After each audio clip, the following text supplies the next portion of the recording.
Hi, welcome everyone. Today I'm going to show you another app that can help you in creating post-regression graphs. This app is on making quadratic regression plots, specifically when you are estimating models where you have a square variable. So this app can get you advanced analytics from the non-linear model in terms of variables.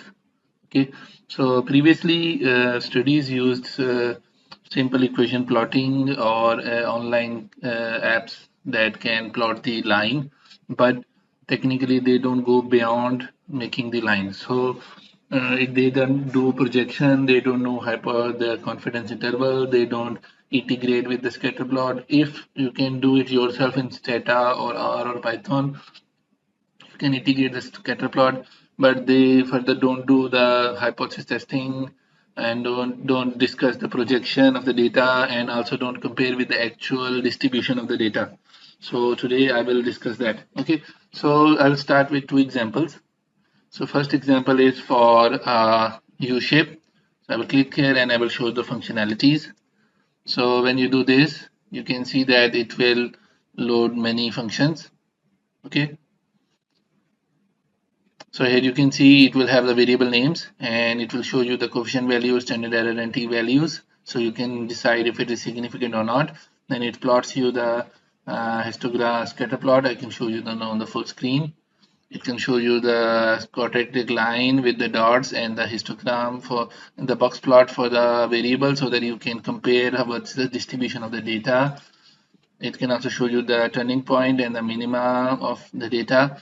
Further functions can be you can add manual parameters. If you click it, then you can fill the manual parameters if you don't have the data. Secondly, you can add your own data in the paste or upload CSV method. You can update the column names via title and column names, and then if you want to remove the scatter plot, you want to remove the confidence interval, you want to change the confidence interval, it's up to you. Then you want to shade the post and pre and post turning point region, and then you can also change their colors. You can change the transparency of the colors because maybe some places where you need black and white friendly so that you can remove the colors and you show the dots where they are changing the shape. Okay, and then you can also add then drop the excess markers if you need. Then other thing is that quadrant rule. So this will help you to look at that. For example, I will if you remove it, it will not technically change here, but it will show you here. So last point is you can remove the box plot also if you want. This point shows that, let's see, you don't see the full U shape here, but you can get it by extending the x-axis just to look at when the U shape will complete. So then you can understand that if x is further reduced, it can go into that negative slope region. So let's assume that the negative slope region is important for you. So you can see that we can go backward. So technically, if the variable can be negative, then you can talk about it. But that's the feature where some other variables where the U shape or inverted U shape is in the first quadrant where you can talk about the extension. So this is the part that you can discuss about the projection. Then you can zoom in and you can show the projection part and then you can download the PNG. Same thing you can do with the inverted U shape.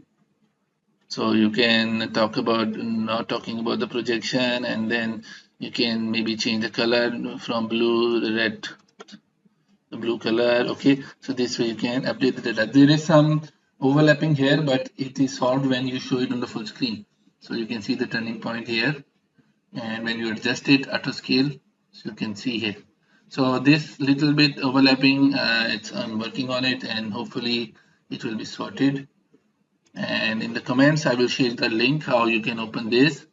There are tips here how to use it. If you want to go use your own data, you can just upload a CSV, upload the files.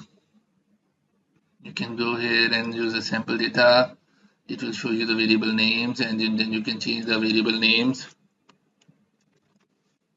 Okay, whatever you want to write. Okay, so it will update like this and then you can play with that. Okay, so here you can see it will show that the this margin it is significant, but You can see if you increase the confidence interval, it will update accordingly. Okay, so this way you can do a post estimation complete quadratic regression diagnostics that can help you to give a interactive and detailed analysis on your results. I hope you like this app and you recommend it for your colleagues. I will share the link in the comments, and I will like you to give a feedback. Thank you.